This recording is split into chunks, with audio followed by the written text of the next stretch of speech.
What is up, people? This is Triple Storm, and this video that I'm doing is kind of a video that I did out of concerned or having that feeling or a dream or just wanting to see something be realized. And the reason for that is, as you guys all know, it was rumored, it was kind of confirmed, but it's not 100% certainty, but there's this rumor thingy ish.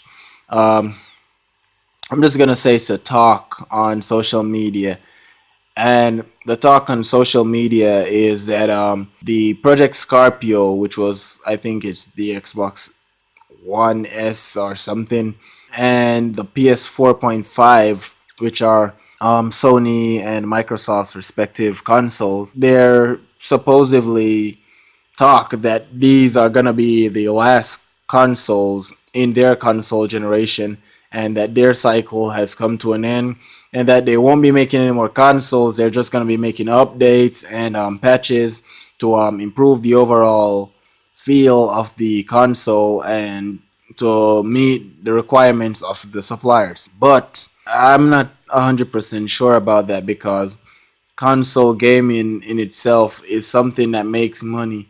There are like literally hundreds of gaming arcades and games room, as we call them, across multiple places where you can just go sit down, and there are millions of people around the globe who buys consoles so that they can have them at home to basically play in the comfort of their home, you know.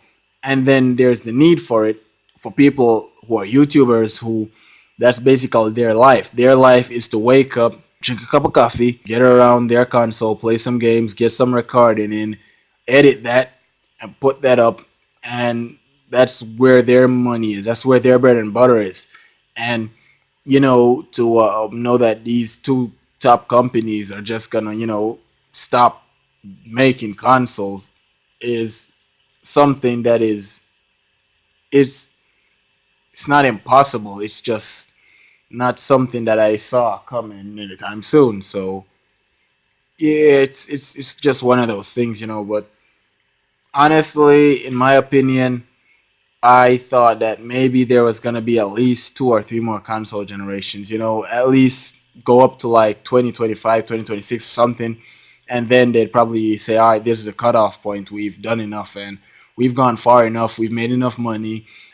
We've already showed that we can hang with the big boys, and we can do the same stuff that Nintendo, which basically resurrected Western gaming, can do." So the main point was, I actually thought that maybe that would be the course that they would steer, because if you, like, say for Sony, for example, there was this video that I can't remember the YouTuber name. I'll probably get it another video. If there's probably some rumbling, there's a thunderstorm outside.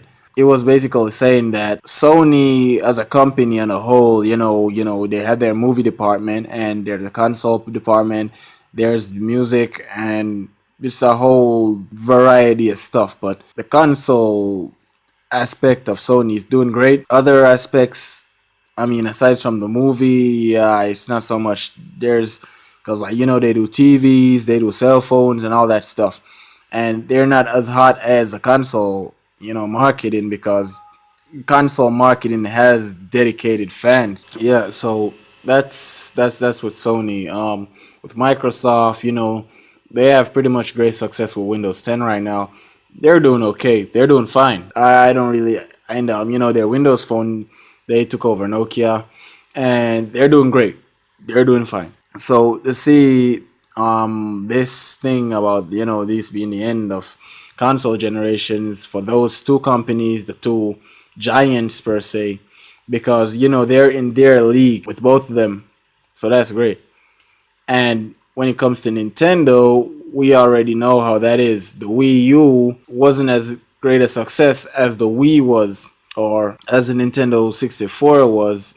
I'm not sure if it was that great successful. I mean, I enjoy all the consoles, but the Wii, I think, was one of those consoles that made Nintendo say, hey, made people say, hey, well, yeah, Nintendo did it again, and they brought back that magic that they did with the SNES and the NES Nintendo Entertainment System, and yeah, it was great. And then came along the Wii U, and the Wii U was a flop, and people didn't really get behind Nintendo the way that they normally should. Developers started backing out. They weren't getting some of the content, some of the games that they did make for it. They removed some of the content for it, and the whole system kind of just fell apart because the way the system was designed, the interface, and most people didn't even know that it was another system. They just thought it was an upgrade for the Wii with the gamepad and all that. So that was with the Wii. But Nintendo, being Nintendo, Nintendo says, okay, uh, we have the money and we have the name, so we can't stand that loss. And they've decided that they were gonna go ahead and they're gonna make another console, which is gonna be their next gen console, codenamed the NX, which has been buzzing all over social media and anywhere else that does gaming, and they're basically saying that this is going to be their next gen console, portable console, dock it at home, connect to your TV. It's going to be powerful, Integra, NVIDIA processor, whatnot, whatnot. But it's just Nintendo now, which is saying that they're pushing forward to the future. So what's next?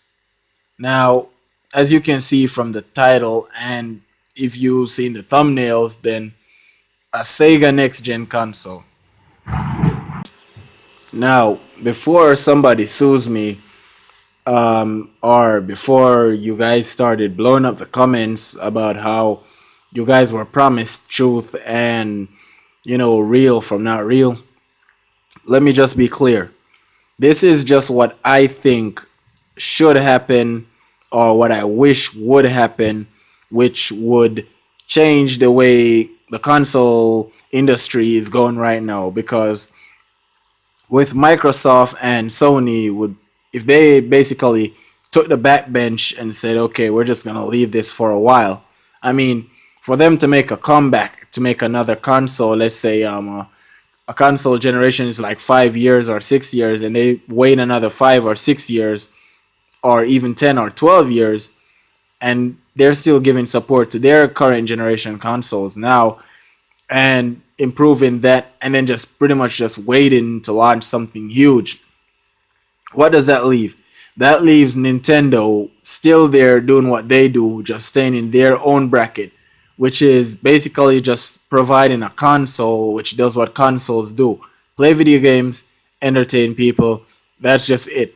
They're not after the whole stream on Twitch, Netflix, highlight reels, and all of that stuff, even though they do it because they know that this is something that's becoming a demand for consumers, and their own customers are saying, hey, we would want this for the console which we love.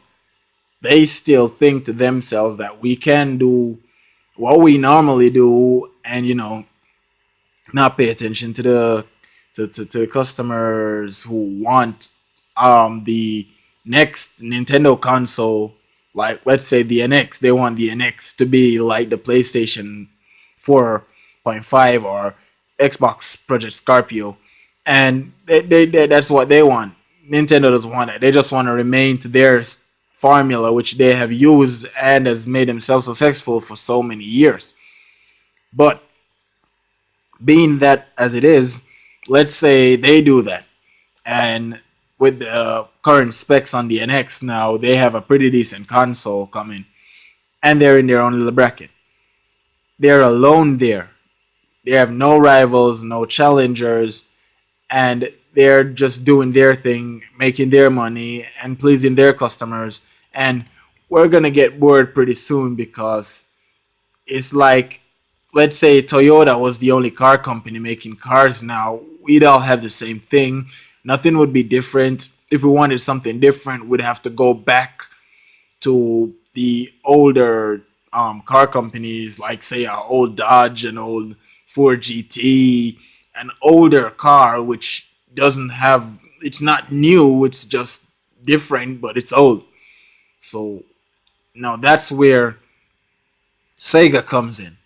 And even though I know that Sega is completely shut down now from the console, whole console thing, and it's basically just companies like Platinum Games and you know other smaller companies in Sega that does like just do games in general and not consoles. But what if they came together, put whatever capital they have, and said, okay, let's see if we can do this. Let's focus on making a video game and just basically just giving it stats rather either close to the Xbox One or similar to the PS4, and saying we manufacture 100,000 of these. We put it out there. It's a simple console. Bluetooth support. It has Wi-Fi, LAN cable. Now the Bluetooth would basically be to connect devices like, say, your headphones, Bluetooth headsets, because Bluetooth headsets are basically the in thing now, and you can basically it would basically have wireless controls. Obviously, nobody use wired controllers anymore, so that Bluetooth would support the wireless controllers and headsets. It would also the Wi-Fi would be for internet. It would have a LAN cable just in case you want to plug in for a more stable connection, and Wi-Fi. Everything has Wi-Fi nowadays. Um, it would also have its own Sega Network, which would basically be kind of like how would I put this? It would be like Nintendo's network or like PlayStation's network, not like the Xbox network where it's a whole array of buying this, buying that, paying for this, paying for that. They probably could do a payment plan, but you don't want to kill your company in places where they don't use that currency, especially if you have region lock on that console. Because, say, like me, if I was to buy this Dreamcast 2, let's just call it that, and I'm all the way in Jamaica and I want to download a game from the Sega store and it's like 35 US dollars. That's not gonna happen. First thing, region lock's gonna stop that. It's not gonna find my location, all that stuff. It's gonna be a whole bunch of stuff. And if it does work for my region, it's gonna be a lot for converting and all that stuff. And then not everybody's gonna pay to use a service which they're probably gonna hop on to like 2 or 3 times for the month. So you probably would have to work through that. Um, Another thing is probably their user interface. They'd probably have to make something simple. I like the way the PlayStation UI was. I also like the way the Xbox UI was. So they'd probably have to do kind of like learn from those where it's kind of simple. Nintendo has simple UI as well. It's just one screen with everything on it. You just find what you're looking for. That's nice for UI. As for the hardware, it'll probably use like 4 controllers, HDMI ports, because everything's HD now.